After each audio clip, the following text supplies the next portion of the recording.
and now we're here to play Marvel Tokon. But before we play Marvel Tokon, I did want to talk about the sad news, which is rest in peace to 2XKO. The game that got me to try fighting games. I put it off for so long, and last week, like mid last week, it's been I guess a week and a half now. I was like, you know what? I'm gonna finally learn fighting games, and I'd played some 2XKO, but Marvel Tokon had just come out, so I was like, well, let me play this while it's still popular. And they just announced yesterday around 2 p.m. that they are putting 2XKO in the grave. What a sad thing to see. Let me pull it up real quick. Da-dum.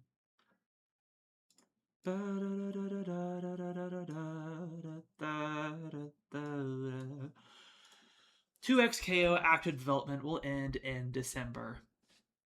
And man, I was so incredibly excited for Lux to come out. I was planning my team around Lux. I was gonna play Thresh and Blitzcrank for the meantime, so I could figure out what am I really interested in, because I think that both of them would go well with Lux.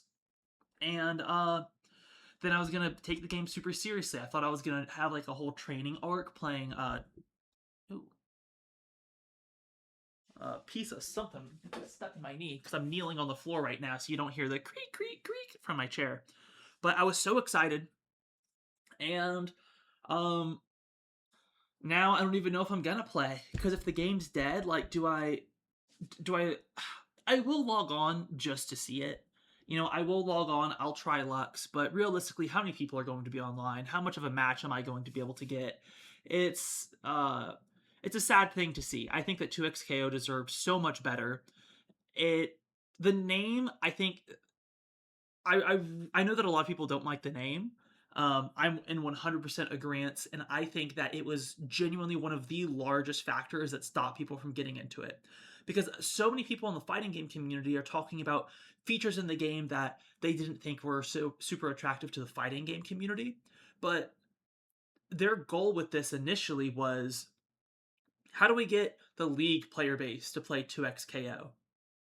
And there was no promotions inside playing League. I play League all the time. There wasn't like a banner at the top saying "Go play 2XKO." I think there was for a short while, but they took it down. And it had so few characters. League of Legends is a game that is about its legends. It is about its giant roster of people. And they launched with 11 characters. And since then, I think they've released like 3 more. They've been so slow. And also, they were releasing all arcane characters. When we've been getting arcane in everything. I really wanted to see, and this is not a unique opinion, but I wanted to see things that other people also wanted to see. I wanted to see Lee Sin. I wanted to see Pantheon. And number one, I wanted to see Garen, because I love Garen from League of Legends. Had he been in there, 100% I would have gotten in there sooner, because I love the idea of spin to win. Welcome back, Anthony Maximus. Thanks for sitting through that ad break. It does help me out, believe it or not. It makes a difference. I also want their MMORPG. I love Guild Wars 2. I never got into World of Warcraft, but I love the idea of just diving deep, getting super, super ingrained in an MMO community, doing raids, all of that stuff. And hello, Barely, welcome on in. Um, and I hope that it does not go the similar route of 2XKO. I think it will blow up because the MMO community wants so desperately to have more games, and MMOs are a type of game where casuals can easily enter.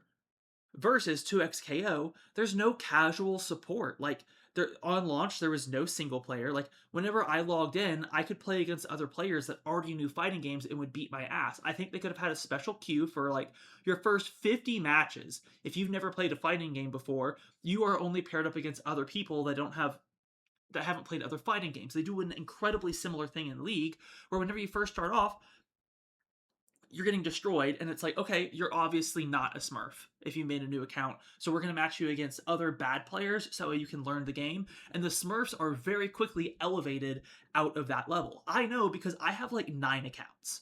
No joke. That is not because I enjoy smurfing. It's because I enjoy having an account that is dedicated to a thing. So like, I have a support only account. I have a Shaco only account. I have a Yone only account. I have a Poppy only account. Whenever I was learning top lane for ranked, I created a top only ranked account. Same thing for mid. because my main ADC just plays so much different than that. I didn't want to like tank my rank to learn something new, but just playing casuals wasn't giving me the experience that I wanted. So, yeah, I created a bunch of alts, and whenever I was playing, like I hand leveled my accounts myself, and I noticed every time that within like 3 or 4 games, Riot understood like, okay, this is not a new player, and they were matching me against other people that had created new accounts. Um, so all of that to say that that mini rant is important because I know that they know how to do that. That technology exists and they have implemented it, and they for sure could have done that in 2xKO. So whenever you first start, brand new account, you are in a special league that no one else can enter unless they are also new for up to 50 games because matches go by so fast in fighting games. Like it's like what, 2 minutes to fight someone. So all in, you're like 2 hours into the game by the time you finish your 50 matches. And then you're more likely to play because you haven't been destroyed the entire time. And then having not just a combo mode where it teaches you here's your combos, but why do you use this combo? Like basic fighting game fundamentals were not taught, and for a free to play game that is trying to survive by bringing people in that don't play fighting games, they did nothing to bring people in that don't play fighting games. But I have many gripes. I still wanted to see this game succeed. I love the League of Legends IP, um, and I now that I'm about a week into fighting games, I think that I'm for sure going to stick to it. I still suck. I am so incredibly bad at fighting games, but I can see what a good fighting game player looks like. And I'm starting to get to the point whenever I'm watching high level gameplay, like Diaphone, I don't know if that's how you pronounce his name, like Sonic Fox, I can see like, oh, okay, these guys are really good and they're doing things that I can't do, and that looks really fun. So yeah, I wanted to see this game do so good. Um, Something that they are offering here that I think is so incredibly kind. They're unlocking all the champions and they are refunding. Where is it? Yeah, refunding all money spent in 2xKO on or before August 20th, which so incredibly kind. They did not have to do that. They could have tried to like recoup as much money as possible and turn the servers off, but they're keeping the servers on and they're refunding everybody. But what that also tells me is that they did not earn that much money. Because if they had covered like half of the cost of development, they would have kept it. I would not be able to believe that Riot would hand it back. I'm thinking that they must have earned like 5% of their development costs back if they're fine refunding everybody. But that goes into another thing is like their monetization model was not good for the people that they did pull in. Why would they spend money if you can buy skins in large packs? It's like I don't want the whole pack. I want this one skin, and why is that one skin so incredibly expensive? Um, and as a casual coming into a fighting game, especially a 2D fighting game, you're not going to spend money whenever you're brand new. Like, I'm sure some people will, but the average person doesn't spend money. And so to convince them to spend money, they have to find a character that they like and want to play and then want to accessorize that character. And they just made it so unapproachable. Compare that to a game like Brawlhalla, which is another free to play game that is doing really, really well for itself.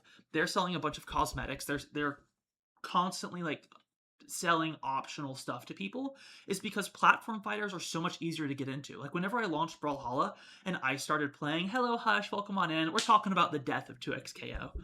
Um, yeah, crazy refunding. They're doing everything. Also, yeah, Mayhem. I played a bunch of Mayhem yesterday as well. Love Mayhem. My only complaint about Mayhem is that tanks are busted. And the only way it evens out is if both teams have a tank. But Heartsteel is just it's a must buy item. It's like the strongest item in Mayhem. Um, what was I saying? Oh yeah, Brawlhalla is doing really good because platform fighters are so much more approachable. You launch the game and not knowing anything, you can use some cool moves because all you have to do is hit a direction and then an attack, and your character is going to do something that feels worthwhile. Meanwhile, in 2D fighting games, you're going to throw like one punch that doesn't look that flashy. In order to like get a cool move in, you have to do like quarter circle forward, this, and then you have to go like back special and then cancel it into an assist forward and then heavy. And it's like that's so much for the casual person to learn. And then there's all the stuff about spacing, there's shielding. Like, I'm feeling so overwhelmed after spending like a week of really training on it, and so I wouldn't really feel compelled to buy skins either, even though I think I'm going to be playing this genre for a long time to come. But you play Brawlhalla, you immediately hop in, you're like, oh cool, I can kill someone, like this feels fun, even if I'm dying, I'm still getting to hit people, and the hits feel good because characters go flying, so even if you don't kill them, you're like, I did something, there's that rush of adrenaline that you get, the dopamine releases in your brain, and so people are going to be willing to spend on that much sooner. It's a lot easier to get your friends into it as well, because in a one-on-one fighting game, you can't really play with your friends unless you're beating them up. And a lot of people don't want to lose, and they particularly don't want to lose to their friends. There are scenarios where that can turn into, you have two people that are constantly trying to get better than each other, so they get better and better and better, and they become elite at the game. But I think that that is definitely in the minority of players, versus something like Smash Bros, where you and your 6 other friends can all be playing at the same time, and no one's really butthurt because no one's feeling like they are particularly being picked on. So long rant to say that I think 2XKO had a lot going against it, and I think that if they did not go the free to play route, they would have been more successful. But again, I am brand new to the fighting game space. I just know that as a League player, I would have for sure bought this game, even if I ended up barely playing it. And I think that would have been true of a bunch of League's player base. They would have bought it just to try it. They probably wouldn't have stuck around, but they wouldn't refund it either. And so Riot would have recouped a bunch of money from that, and the core audience would keep the game alive. They would have a bunch of backlog of cash from all the League players, and they could continue to develop the game and bring people in slowly over time. I think, and again, like, I'm not in business. I'm not a member of the fighting game community. I've been here for a week and a half. I just can't see how their plan was better than what I just said. Like, I want to know what did they think was going to happen? Did they have a plan? Hello, Michigan. Welcome on in. It's good to see you. I'm doing well. I had a great Friday so far, and I'm gonna finish it off strong too. Um, oh yeah, but so something interesting that I think that they're doing is so on the business side, we hope that making the game free, we can make the genre more accessible and discoverable to new players. Which, like, yeah, you could download it, but then you didn't want to play the game because there was nothing that told you how to play the game. And that you could fall in love with fighting games the same way that we did. Ideally, this would have happened over time, starting by earning trust of lots of core fighting game players and growing into a larger player base. The problem is they did not give themselves enough time to grow. Because it was a free to play game, they immediately needed to start seeing people spending money on cosmetics in the game. And how many people were realistically going to do that? I know in League of Legends, like one of the world's most popular games of all times, I think it's like 10% of players will ever spend any money at all. I'm in the minority, having spent thousands of dollars on League of Legends, but it's because I've been playing since season 1, and it's been my main game for the last 16 years. So especially like once I got a job in college and I had some spare cash, of course I'm gonna buy skins for the characters that I like. It's like I have enough spare income that I can support the game, and I like to do so. But how many people want to support a game that they haven't really played a whole lot of that isn't very kind to them? It's just so frustrating. Um, Ooh, what's this? What's this? Michigan with another gifted sub. Thank you so much, Michigan. Your support always means so much to me. I really appreciate it. W Michigan in the chat, please. Always here. Bing, bing, bing, bing. And hold on. I'm trying to find my own emotes. For some reason, my own emotes aren't at the top. Thank you, Michigan, and congrats to Magic SC7 for getting the sub.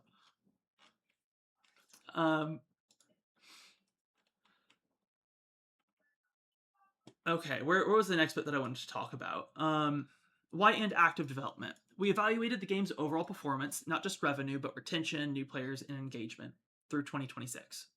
We saw positive player reactions through the release of Akali, Senna, Thresh, The Climb, but The Climb came out too late. I think the death knell had already been rung. By the time that the single player content had been released, they had let me double check myself, but I believe that it was at the point of the single player content being released, they had already laid off half their staff, which told everybody that they did not believe in their game. So why would I download the game and come play it if it feels like the game is dying anyways?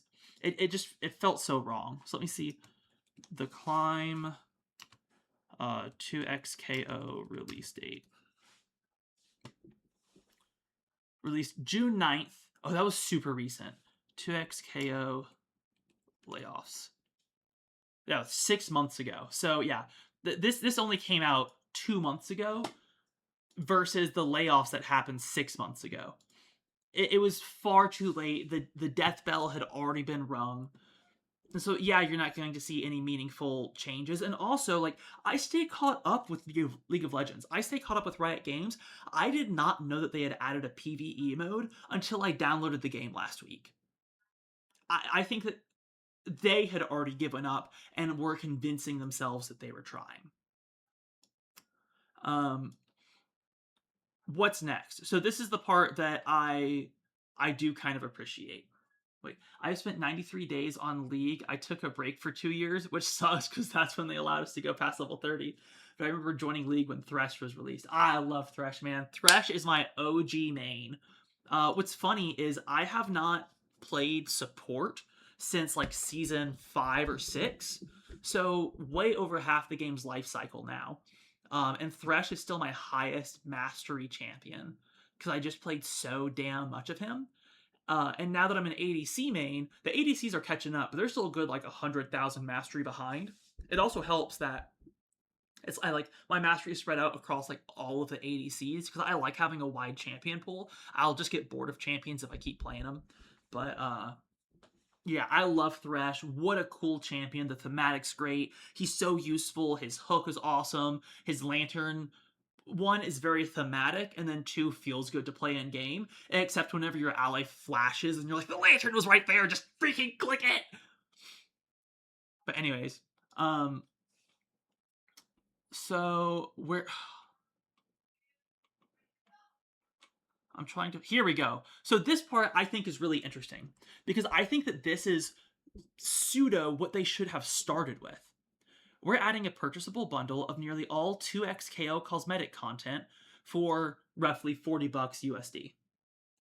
The 2XKO Ultimate Bundle launches in patch 1.3.1. That's like, I don't know, like 2 weeks from now or something. It contains all skins, skin chromas, and taunts for every champion up to and including Lux, plus all currently released finishers. For those who want to pick up everything 2XKO, this package bundles most cosmetics into a single purchase.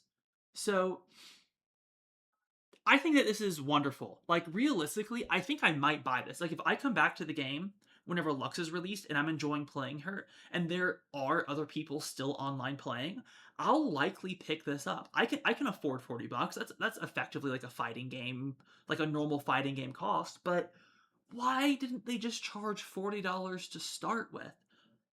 Like, imagine if they took like the Tokon route. So I like how Tokon did it, is I bought the game, and now I have the base character, and I have a few color options with them. I think it's like 4 color options, but then I can unlock, I think, like 3 or 4 more for free just by playing the game. Wonderful design choice. I like that a lot. I get to customize my character a little bit. I choose the colors I want. I can be like, yep, I'm running the blue team today. And I still paid for the game. They still got my money. I'm not having to pay anything more to get to customize my character. I'm really happy about that. I'm going to continue to play the game. Why did League of Legends not choose this approach? It feels like they are so stuck with the idea that all their games have to be free to play, and I think that is a really bad design decision for something like this. It was fun watching you play Tokon the other day. Thank you, Mistigan. That's what we're gonna do after this. I'm gonna load back in, and we're gonna do a little bit of training, and then we're going to take what we learned in training into some ranked matches. And then we're gonna watch my new YouTube video together. But yeah, I just wish that they had done this sooner. Even if it was like, okay, the game is free, but you can buy a season pass where all skins that are released and all characters that are released you automatically get. And it's like, this is good for the 2025 year. I would easily drop $50. Easily. Like, no questions asked. And then even if I don't play the game, I'm still supporting the game. And then next year I'd be like, FOMO, let me buy the next pass that gets me everything.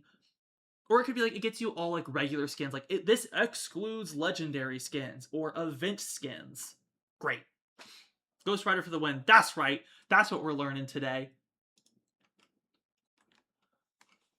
And I think everything else is pretty basic. Like they're getting rid of ranked, which I think is good because the game's population is going to drop, and so you don't want your remaining population split between multiple queues. So I think consolidating them is fine. And if you're not going to continue to develop the game, then I think ranked starts to lose its meaning anyways. They are keeping matchmaking based on skill, so they're keeping skill based matchmaking. I think that's good. Um, I think for the game being shut down, this was incredibly well done. I think it's an incredibly uh, this is a very eloquent way to sunset the game. It is just very unfortunate that the game is being sunset and that they could not have this level of eloquence earlier on in the game's development cycle. Rip, I wanted to see this game succeed.